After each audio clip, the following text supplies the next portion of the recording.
Hey, welcome.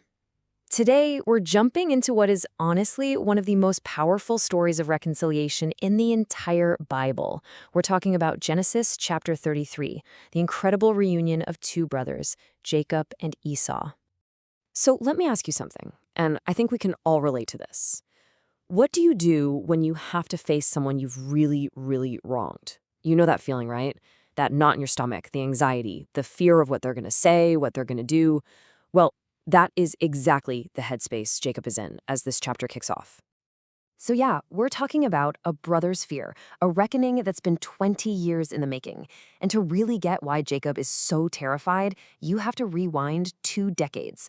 Remember, he didn't just annoy his brother, he deceived their father and literally stole the blessing meant for Esau. He had to flee for his life. And now, even though God is calling him back home, home means coming face to face with the very same brother who swore he would kill him. And then the moment arrives. The scripture says Jacob looks up and there he is, on the horizon. It's Esau. He's coming. I mean, can you just imagine the feeling? Your heart just hammering in your chest? After 20 years of running, the reckoning is finally here.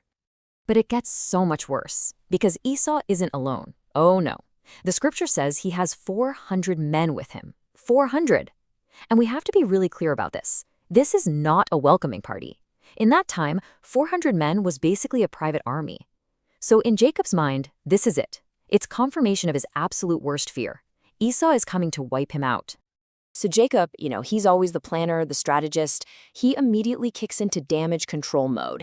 He splits up his entire family, his entire camp into 2 groups. His thinking is pretty grim. If Esau attacks one, maybe the other can get away. Then he starts sending these huge gifts, hundreds and hundreds of animals, ahead in waves, just hoping to soften his brother's anger. He's pulling every lever he can, trying to control a situation that feels completely out of his control. This is a man acting purely out of terror. All right, this is it. This is the moment the whole story has been building towards. We've seen Jacob's fear, his strategy, and now his expectation is about to slam into reality. And let me tell you, it's not what he or anyone saw coming. So what does Jacob do? He walks out in front of everyone, in front of his wives and children, basically shielding them with his own body. And then he does something just amazing. He bows down to the ground, not once but 7 times. Now this isn't just a polite hello. This is the kind of deep submission a servant would show their king. Think about that. The man who spent his life grabbing and scheming for the top spot is now making himself as low as he possibly can. It's a picture of total humility. And then the unthinkable happens. Esau doesn't pull out a sword. He doesn't even let Jacob finish his bowing. The scripture says he ran.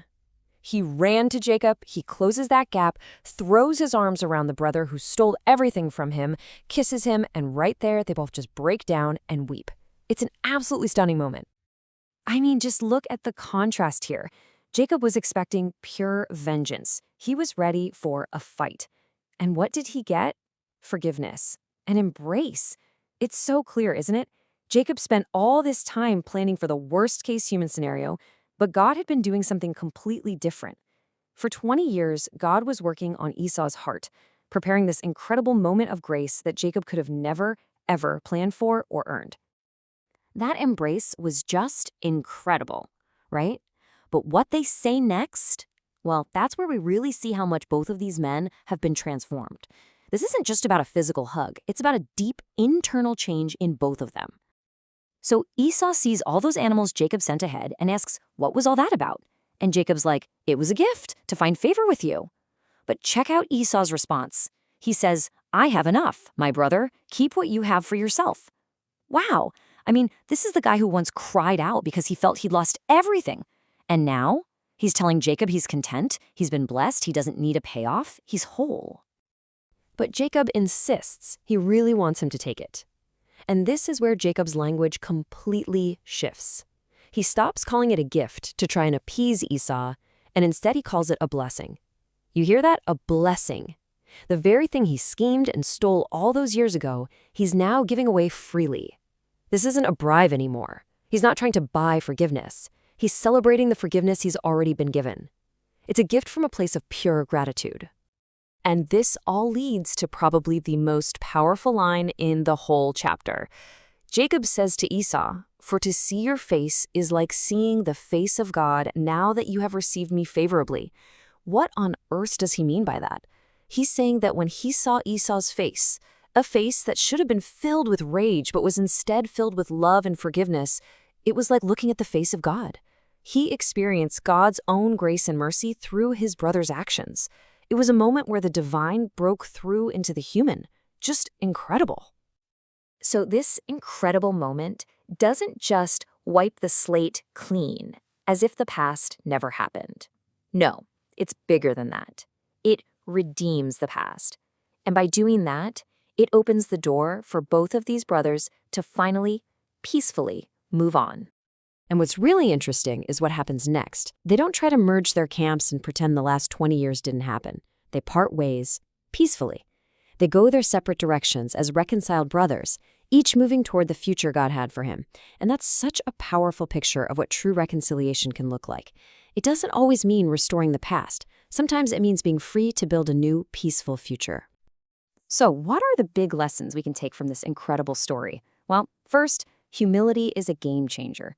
Jacob's willingness to be humble completely changed the dynamic.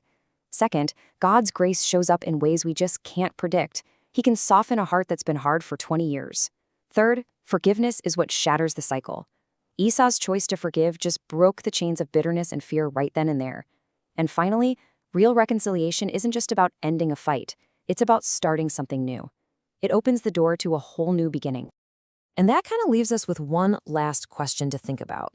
For years, Jacob was driven by fear. He planned, he strategized, he tried to control everything. But the real breakthrough, the miracle, didn't happen until he chose humility. So maybe the question for us today is this: where in our own lives, in our own broken relationships, might God be asking us to do the same? To stop planning out of fear and instead to take that first difficult step of humility.